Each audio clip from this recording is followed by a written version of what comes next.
L'abbé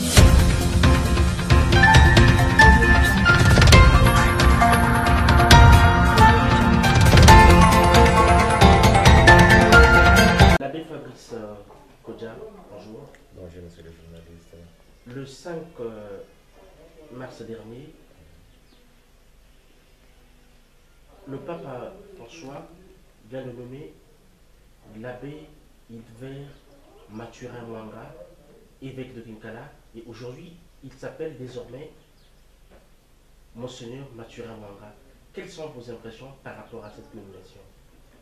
Premièrement, je rends grâce au Seigneur pour cette nomination. Parce que vous savez, il y a 3 ans de cela, que Monseigneur Louis Pontelamboyou, évêque sortant, a été admis à la retraite. Et cela a été accepté par le pape François, il y a 3 ans de cela. Donc 3 ans, nous avons attendu cette nomination. Alors c'est vraiment une joie pour nous et nous rendons grâce au Seigneur pour cette nomination de Monseigneur Hilbert Mwanga à la tête du diocèse de Kinkala. Et en tant que prêtre de Kinkala, je ne peux que dire merci au Seigneur et lui confier la suite. Et à quoi était dû ce retard de nomination au niveau du Saint-Père? Vous savez, quand un évêque est animé à la retraite, à la suite il écrit au Vatican au pape pour annoncer sa date, son année d'admis à la retraite. Et la suite, c'est le pape qui regarde de son côté. Il y a des consultations qui se font avant de passer à la nomination d'un nouvel évêque. Bon, le temps, on ne peut pas dire pourquoi ça a pris trop de temps, 3 ans, mais ça c'est dans le secret du Saint-Père. Mais enfin, la nomination est là, peu importe le temps que ça a pris, nous sommes très contents.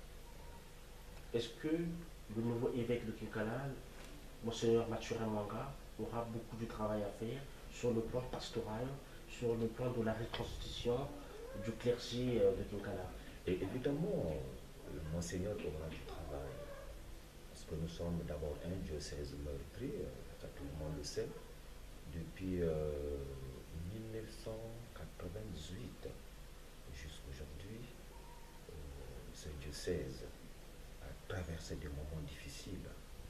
Vous connaissez très bien les conflits à répétition que ce département a connus. Comme le diocèse est dans ce département, donc, du coup, nous avons connu beaucoup de retard.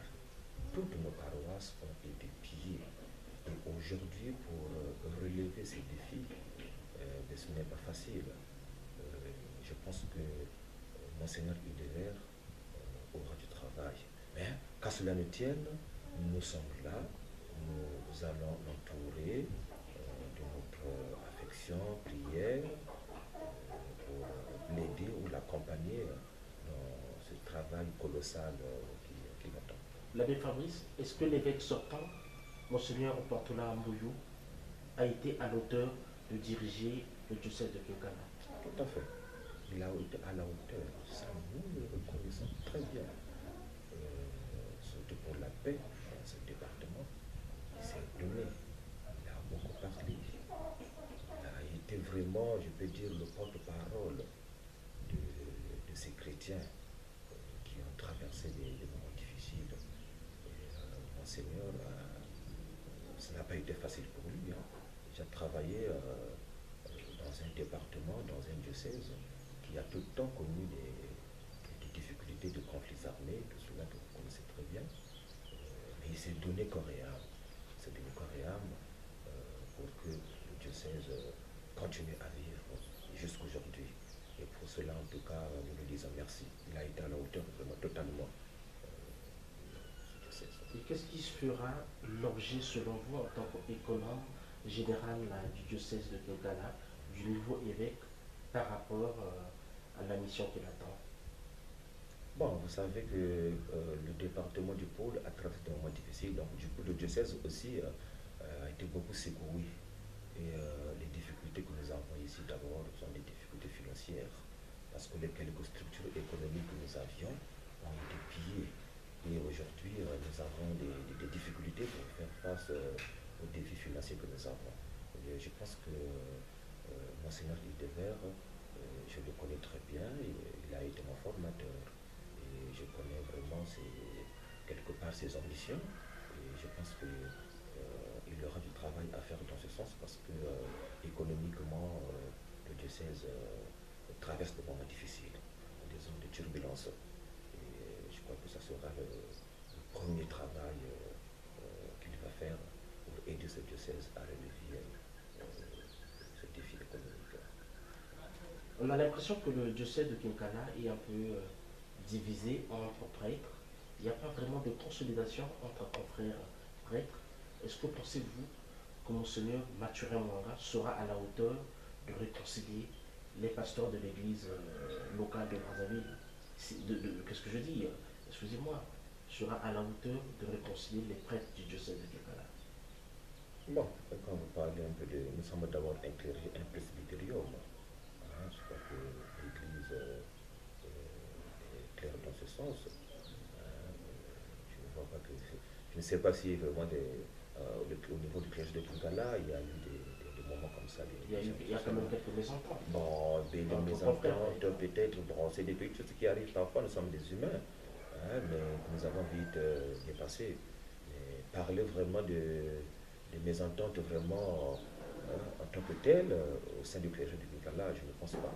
Nous sommes unis parce que nous sommes appelés à témoigner de cette vie, hein, du sacerdoce d'abord, qui nous invite à l'unité, à l'harmonie, à l'instar du Christ, hein, qui est le corps de l'Église. Je pense que dans ce sens, il n'y a pas de problème. Il a été nommé le 5 mars dernier par le Saint-Père. À quand son installation dans le diocèse de Kinkala? Bon, mais la date n'est pas encore connue, mais je crois qu'avant le mois de juin, il sera ordonné et installé ici à Kinkala. Nous sommes en train de se préparer dans ce sens. Nous avons commencé à regarder un peu les paramètres clés, les conditions à tout cela, pour que la fête soit belle. Je pense qu'au plus tard, avant la fin du mois de mai, il sera ordonné à Kinkala. L'abbé Fabrice Kodja, vous êtes économe général du diocèse de Kinkala. Nous sommes ici également à Kinkala. Nombreux de ces gens, nombreuses de ces populations ne savent pas qu'il y a un nouvel évêque qui a été nommé au niveau de votre diocèse. Quel est le mot que vous pouvez leur adresser via notre chaîne Mediasco TV? Bon, mais le mot que je peux adresser, c'est qu'il y a eu une nomination, hein, une nomination depuis le 5. Kinkala a maintenant un nouvel évêque, hein, la personne de l'abbé de Mwanga. Ce n'est plus un secret, ça a été annoncé. Et je pense que bon, c'est une nouvelle, hein, je crois que petit à petit, ils seront au courant de cela. Mais sinon, la nouvelle est déjà là. Il est là, il est là. Nous avons un nouvel évêque à la tête de ce diocèse de Kinkala. Un conseil à donner aux confrères prêtres pour l'accueil que vous devez réserver à Monseigneur Mathurin Mwanga? Bon, le conseil que j'ai à donner, c'est que nous sommes invités à travailler ensemble, en synergie. Hein, et que pour cela, nous avons besoin de la participation de tout le monde pour que cet événement qui approche soit une réussite pour nous. Hein. Et ça sera aussi un début d'un grand travail qui nous attend pour relever les défis que nous avons. Donc ensemble, s'il y a un message à leur donner, ensemble, nous devons être unis, travailler ensemble et se donner corps et âme, que chacun dans le meilleur de lui-même pour mener à bien cet événement qui approche. Un mot à l'égard de Monseigneur Mathurin Mwanga avant son installation? Bon, mais ce que je peux dire, du courage. Je sais que c'est pas facile, hein, parce que c'est une nouvelle charge qui l'attend. Et certainement, quand c'est comme ça, on a habité d'avoir l'angoisse, tout cela, regarder un peu qu'est-ce que je vais faire, tout ça un peu. Bon, on se pose des questions quand c'est comme ça, parce que ce n'est pas facile. Mais s'il y a un message que je vous donne, qu'il soit en paix, il a notre soutien spirituel. Il accompagne dans nos prières. L'abbé Fabrice Kodjo, merci. Je-